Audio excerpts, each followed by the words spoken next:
Hello guys, welcome back to Literal TV where we're doing a Big Brother 28 recap, episode 21. I'm drunk right now. I'm gonna be real, I am drunk.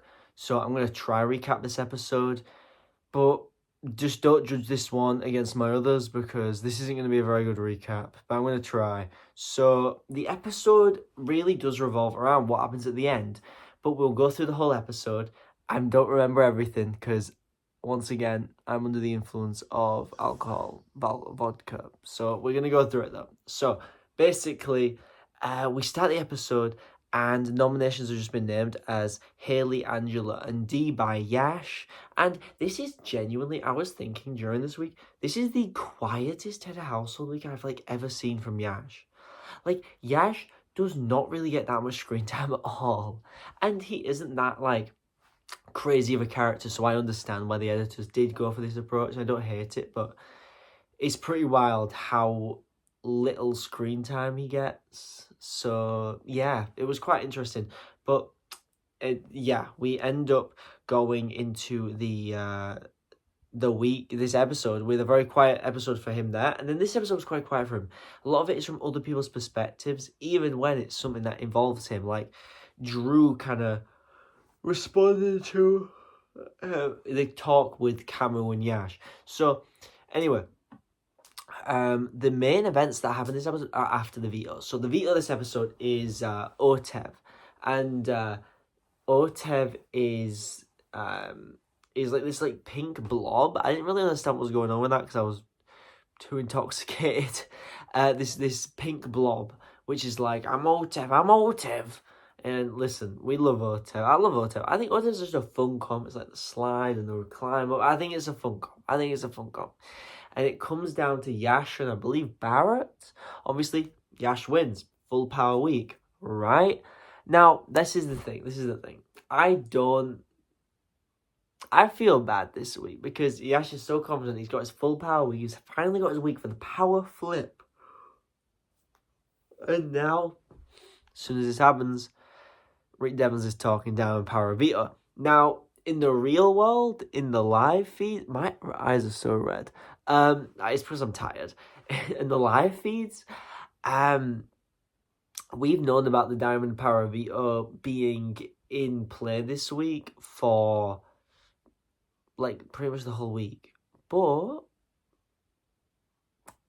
the episode doesn't really show it until mostly after the veto, after the Otev comp where Yash wins. And it also involves the start of the mosh pit, which is essentially the icons, aka the icons / the crossovers, and FAP, or we're calling it FAP, fuck ass people, or for American people, I think is what they gave it on the show as the name. I don't even know. I don't even know. But oh no, FAP, FAP they're calling it, but FAP, and Anyway, that group comes together as this new 7, and Rick Devens is ready to use the Diamond Power Veto to save D and put up Camu as this big move to take out Camu, who is Yash's #1 ally.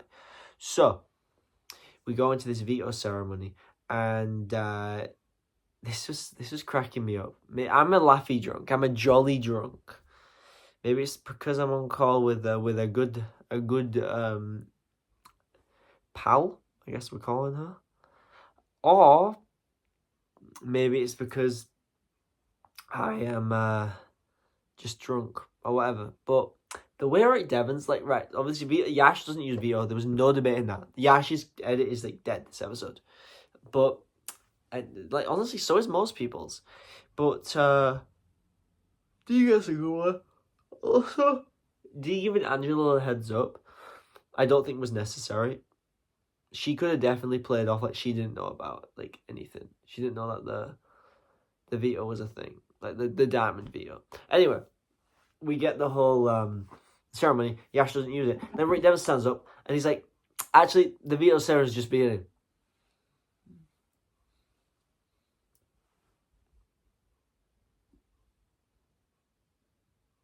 He genuinely sits there. I know that it's just before the ad break. He sat there for 30 seconds just going.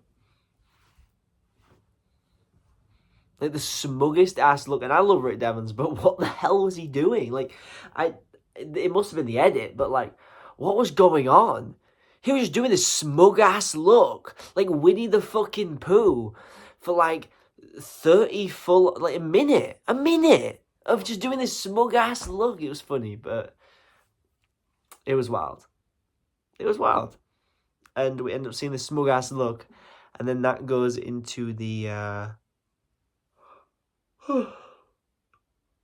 the moment where we go after the ads and puts up Camu, which, as a move, it's a wrong move. It is dead ass the wrong move. Like, there's people that Rick Devens has a worse relationship with than Camu.